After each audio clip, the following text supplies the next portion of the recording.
Explainer.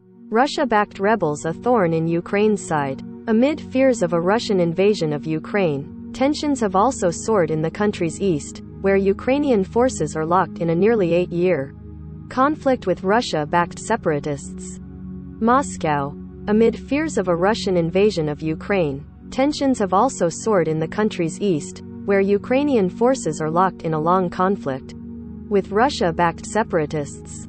More than 14,000 people have been killed in nearly 8 years of fighting, and a sharp increase in skirmishes Thursday raised concern that Moscow could use the situation as a pretext for an incursion. Here is a look at the state of affairs in the rebel-controlled territories in eastern Ukraine.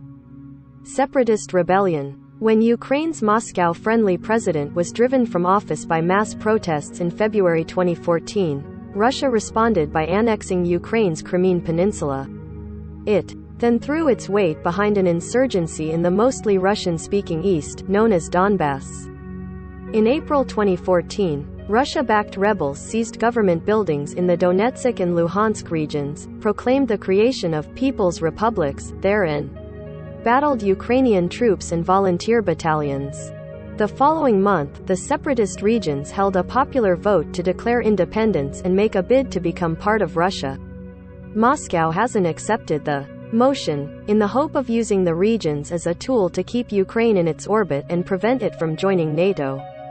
Ukraine and the West accused Russia of backing the rebels with troops and weapons. Moscow denied that, saying any Russians who fought in the east were amid ferocious battles involving tanks, heavy artillery and warplanes. Malaysia Airlines Flight 17 was shot down over eastern Ukraine on July 17, 2014, killing all 298 people aboard. An international probe concluded that the passenger jet was downed by a Russia-supplied missile from the rebel-controlled territory, but Moscow denied any involvement.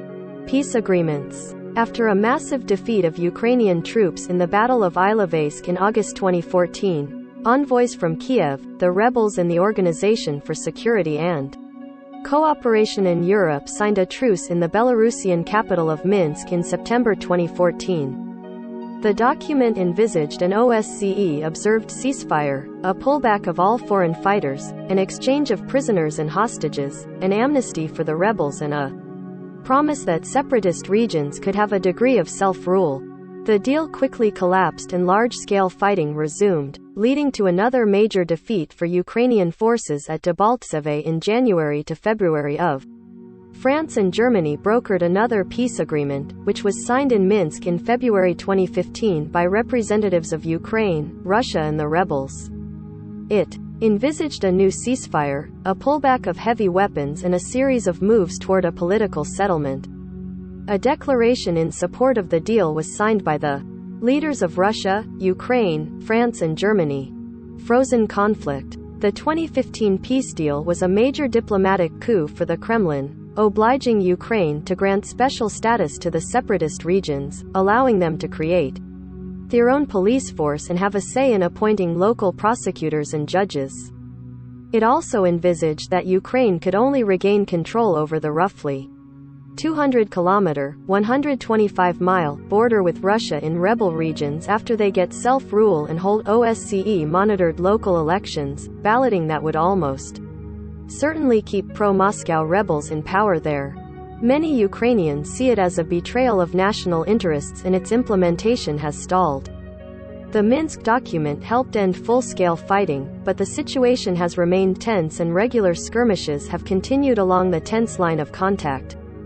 With the Minsk deal effectively stalled, Moscow's hope to use rebel regions to directly influence Ukraine's politics has failed, but the frozen conflict has drained Kiev's resources and effectively stymied its goal of joining NATO, which is enshrined in the Ukrainian constitution.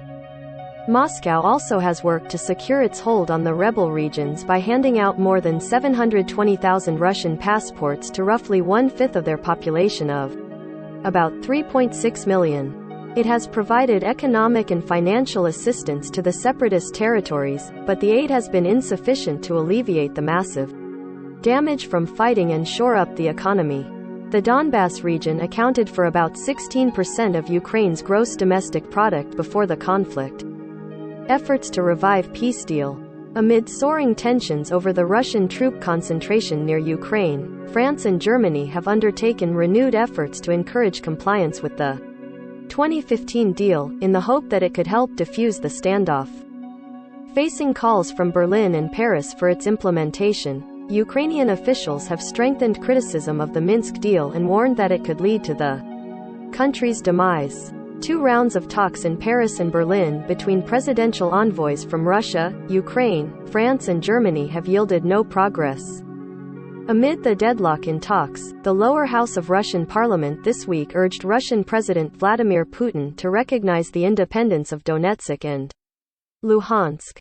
Putin signaled, however, that he wasn't inclined to make the move that would effectively shatter the Minsk deal.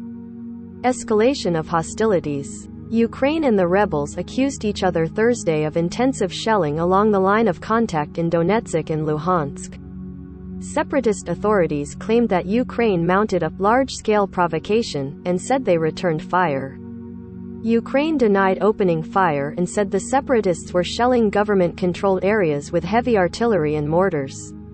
The Ukrainian military command charged that some shells hit a kindergarten in Stanitsia Luhanska, wounding 2 civilians, and cut power supply to half of the town.